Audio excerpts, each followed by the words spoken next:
السلام علیکم. زه نن یو ډېر اهم موضوع د ملا د درد په باره کې به ستاسو سره خبرې کوم. زما ویډیو تر اخره وګورئ.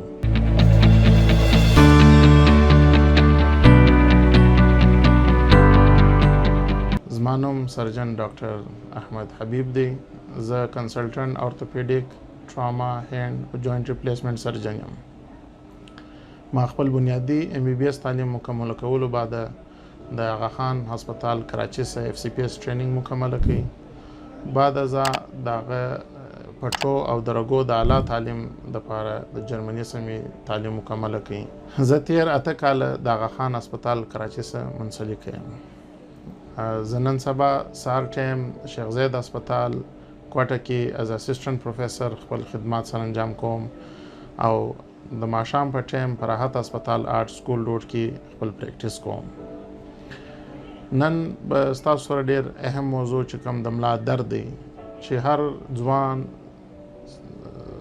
ځوان سپین ږیری زنانه سیاسره د دې سره مخامخ کیږي. په ژوند کې خامخا یو څوک نه یو څوک د دې درد او د دې تکلیف سره مخامخ کیږي. क्या आप मरहम की सर्विसेज अवेल करना चाहते हैं तो आज ही गूगल करें हेल्प मी मरहम और घर बैठे डॉक्टर की अपॉइंटमेंट बुक कराएं या फिर ऑनलाइन वीडियो कंसल्टेशन के थ्रू अपने डॉक्टर से ऑनलाइन बात करें और मेडिसिन और लैब टेस्ट के ऊपर डिस्काउंट भी हासिल करें.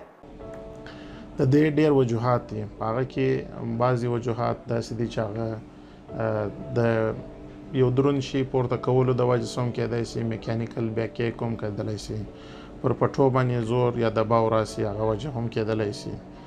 بعض اوقات یو ډېر دروند شی پورته کې نو بیا زموږ په مورو په مابینځ کې ډیسک راځي. هغه ډیسک دباو واچي پر رګ باندې. دا زموږ د پښو رګونه ټوټل د ملا سره راځي. دا د پښو رګو سپلای د ملا سره. په ملا کې که ډیسک پر رګ باندې دباو واچي نو دا د ملا درد پښو ته راځي. بعض اوقات رګونه ډېر دباو سي یا بند سي نو هغه کې مریض ته مشکل وي په تګ کې، په تګ نسی کولی چې تګ وکړي، پښې مړې سي یا پښې بېدې سي او دا مختلف وجوهات دي. نو د دې تشخیص او علاج کول اسانه دي. په دې کې د مریض معاینه کول ضروري دي او یو څو ټسټونه دي چې هغه ایکس ری MRI کېدلی سي. په هغه کې چې موږ ته وجوهات معلومېدلی سي چې څه وجوهات دي د ملا د درد او د پښو د درد. نو د دې علاج 90% د ملا درد چې دی هغه اپریشن علاج نه دی، بغیر اپریشن علاج کېدلی سي. 90% بغیر اپریشن د ملا درد علاج کېدلی سي. په هغه کې د دوایانو، د فزیوتراپي یا د ورزش په ذریعه سره او احتیاطي تدابیر. نن سبا زموږ په معاشره کې احتیاطي تدابیر بالکل موږ دغه کړي دي، نیګلیکټ کړي دي. دا ډېر ضروري دي. نن سبا زموږ په معاشره کې زموږ ولاړه ناسته څنګه ده، موږ احتیاط څنګه کوو، یو شی څنګه راپورته کوو، پرېوځو څنګه، کښېنو څنګه، دا ډېر اهم کردار ادا کوي د ملا په درد کې. نو 50% کم از کم سړی خپل دا کم لایف سټایل موډیفیکیشن وکړي، په خپل ولاړه ناسته کې، په پروته کې او په یو شی به څنګه راپورته کوي، څنګه به کښېنې، څنګه به ډرایوینګ کوي. دا طریقه کار چې موږ زده کړو 50% 50% دا زموږ تکلیف مسله حل کیږي.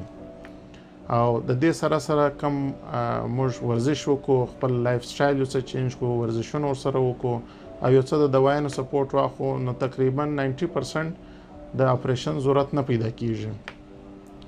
هغه مریضان چې هغه ډېر شدید ناروغه وي یا ډېر زیات تکلیف وي چې هغه په دوایانو سره د دردو علاج نه کابو کیږي یا پښې کمزوري پیدا کی، په صورت کې بیا د مریض د اپریشن طرف ته ځي. او اپریشن چې دی اپریشن کامیاب اپریشن دی.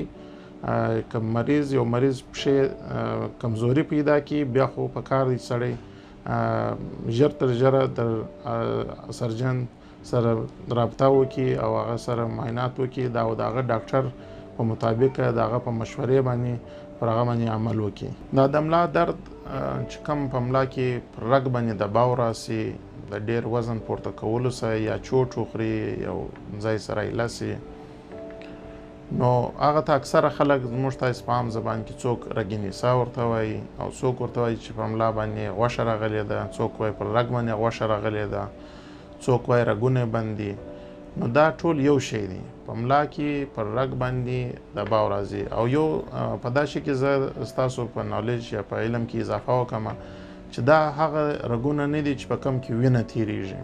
دا بالکل هغه رګ نه دی، دا د کرنټ رګ دی، په دې کې وینه نه وي. دا دارنګې لکه حرام مغز به تاسو لیدلی اکثره د پسه په غوښه کې د حرام مغز چې سپین راځي، دا رنګه رګونه دي، په دې کې کرنټ پاسیږي، په دې کې وینه نه وي.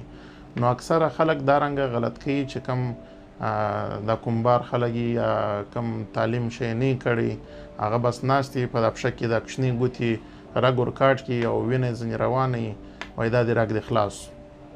دا بالکل د وینې رګ نه دی. نو لہذا د دې شي څخه ډېر ځان لرې ساتئ. دا ډېرې نورې خطرناکه ناجوړي ورسره تړلي دي. په یوه بلیډ باندې په یوه شي باندې د هر یوه پښه ورپرې کوي، نو هغه کې د هیپاټایټس یا د ژړې ناجوړي ټرانسفریدلی سي، تاسو ته لګېدلی سي. نو لہذا دا د وینې رګ نه دی، دا په دې باندې تاسو سره خلاص کړي. رګ نسا غوښه راتلل یا رګ بندېدل دا ګرده یوه خبره ده او دا کم د سپین رګ دی، په دې کې د وینې رګ یو کار نشته. تاسو زما اپوینټمنټ د کلینیک اپوینټمنټ او آنلاین اپوینټمنټ د مرحب نه ویب سایټ سره اخیستلی سي. ډېره مننه.